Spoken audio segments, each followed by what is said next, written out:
문명이 하나님을 제거하면, 당신이 하나님을 없애면 모든 것이 사라집니다. 생명을 주시는 분을 없애면 생명은 사라집니다.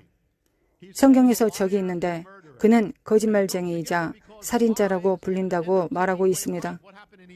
거짓말은 결국 생명을 앗아가기 때문에 함께 갑니다. 에덴 동산에서 무슨 일이 일어났습니까?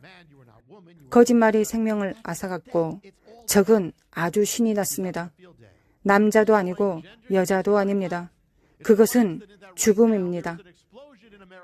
성별을 파괴하고 생명을 파괴하고 있습니다. 지금 미국에서 자살 폭발이 일어나고 있으며 그 폭발이 젊은이들 사이에서 가장 큰 것은 우연이 아닙니다. 젊은이들이 자살하고 있습니다. 어린 소녀 3명 중 1명이 지금 정신질환을 앓고 있습니다. 자기 파괴적일 가능성이 가장 높은 사람들은 자신의 성별에 대해 혼란이 있는 사람들입니다. 그들이 자신에게 그런 일을 한 것이 아닙니다. 우리가 그들에게 한 일입니다. 문화가 그들에게 한 일입니다. 그것은 적이 한 것입니다. 적은 도둑질하고 죽이고 멸망시키려고 옵니다.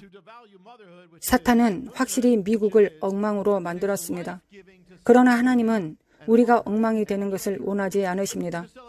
그분은 우리가 고침받고 축복받기를 원하고 계십니다.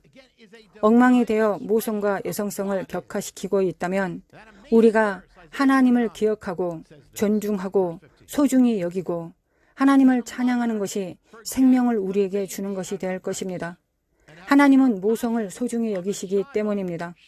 모성은 하나님이 누구신지에 대한 신성한 표현입니다. 놀라운 구절인 이사야 49장 15절에서 이렇게 기록되어 있습니다. 여인이 어찌 그 젖먹는 자식을 잊겠으며 자기 태에서 난 아들을 긍휼히 여기지 않겠느냐. 어머니가 자녀를 사랑하는 것이 가장 깊은 것이라고 말하고 있습니다. 그것이 가장 깊은 종류의 연결입니다. 그들은 처음부터 연결되어 있었기 때문입니다. 완전히 연결되어 있는데 그녀가 어떻게 그것을 포기할 수 있겠습니까? 어머니는 자녀를 사랑하기 때문입니다. 합리적이지 않더라도 자녀가 무슨 일을 해도 그것은 중요하지 않습니다. 어머니의 사랑은 여전히 그것을 향해 가고 있습니다. 그러나 하나님은 어머니가 자녀를 잊어버릴 수도 있다고 말씀하십니다. 모든 인간들은 타락했고 이 세상은 타락한 세상에 있고 어머니답지 않거나 잊어버리는 어머니를 양성하고 있기 때문입니다. 하나님은 그들은 혹시 잊을지라도 나는 너를 잊지 아니할 것이다. 내가 너를 내 손바닥에 새겼다고 말씀하십니다. 이것이 하나님의 사랑입니다. 하나님은 모성을 최고 수준으로 끌어올리시고 있습니다. 하나님에 대해 보고 배울 수 있습니다.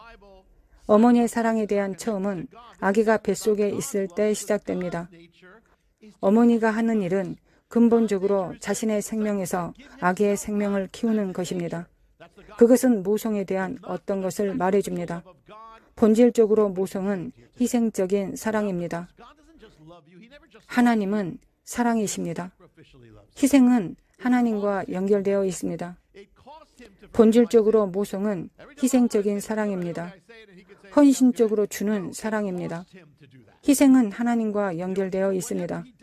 하나님의 사랑에 대해 말해줍니다. 하나님의 본성은 희생하시고 자신을 포기하시는 것입니다. 이것이 그분의 본성이십니다. 이것이 바로 복음입니다. 하나님의 희생적인 사랑이 없었다면 우리는 오늘 구원받지 못했을 것입니다. 그분은 결코 당신을 그저 사랑하는 것이 아니라 당신을 희생적으로 사랑하십니다. 그분이 대가를 치르시고 당신을 사랑하십니다. 나의 죄를 용서하시기 위해 그분이 대가를 치르셨습니다.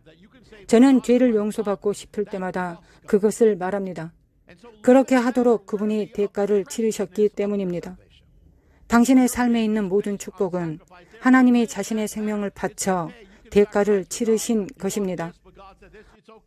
어머니의 생명은 자신의 자녀를 위해 주는 것입니다. 하나님의 사랑은 그분 자신의 생명을 바쳐 우리를 구원하시는 것입니다. 이 사랑을 상상해 보십시오. 누군가가 당신을 위해 죽었고 그 누군가가 하나님이십니다. 당신의 구원은 값비싼 것입니다. 당신이 오늘 구원받았다면 그것은 대가를 치르신 분이 있으시다는 것입니다. 그것은 귀중합니다. 당신이 오늘 지옥에 가지 않는다면 그것은 대가를 치른 분이 계시다는 것입니다. 이 진리는 귀중합니다. 당신이 오늘 받은 모든 축복은 100억 달러 이상의 가치가 있습니다.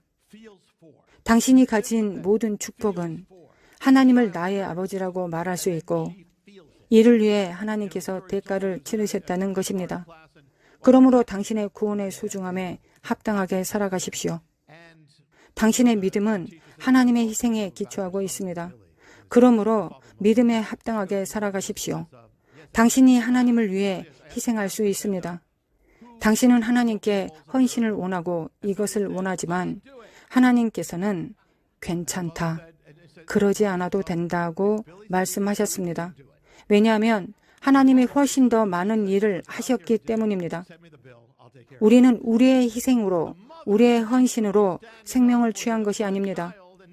우리는 하나님의 생명의 희생으로 인해 여기 있습니다.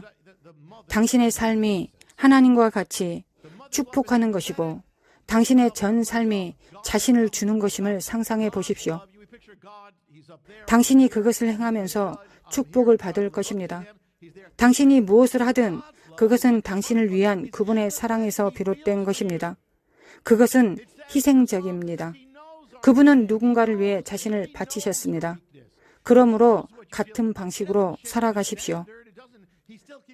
다음은 어머니의 사랑을 반영합니다. 어머니는 남자보다 더 당연히 이 사랑하는 것을 느낍니다. 거기에는 예의가 있지만 당연한 것이 있습니다. 처음으로 아기를 느끼는 사람은 어머니이기 때문입니다. 어머니는 그 모든 시간 동안 아기를 느낍니다. 어머니의 사랑은 일반적으로 더 공감적이고 더 동정적입니다. 자녀가 상처를 받으면 어머니는 그것을 느낍니다. 성경 학교 수업에서 있었던 이야기를 들었을 것입니다. 교사가 부모님께 내가 당신의 아들 빌리에 대해 이야기하겠다고 했습니다. 빌리에게 누가 여리고의 벽을 허물었냐고 물어봤는데 자신이 안 했다고 했습니다. 라고 말했습니다. 교사가 어머니에게 이렇게 말했을 때 어머니는 빌리가 안 했다고 말했으면 그가 그것을 하지 않았습니다. 라고 했다고 합니다. 아버지가 교사를 데리고 가서 말했습니다. 누가 그랬든 상관없으니 내게 청구서를 보내시오. 내가 처리하겠습니다. 어머니는 당연히 자녀를 위해 일어섭니다. 자녀가 감옥에 가서 유죄 판결을 받아도 어머니는 결백하다고 믿을 것입니다. 어머니의 사랑은 공감적이기 때문입니다. 하나님이 가지고 계신 어떤 본질과 속성과 많이 닮았습니다. 우리가 상상하는 하나님의 사랑은 그분은 저 위에 계시고 나는 여기에 있다. 그분은 심판자이시고 나는 여기서 그분께 부응하려고 노력한다고 생각합니다. 그러나 하나님의 사랑은 어머니의 사랑과 같습니다. 그분은 당신을 불쌍히 여기십니다.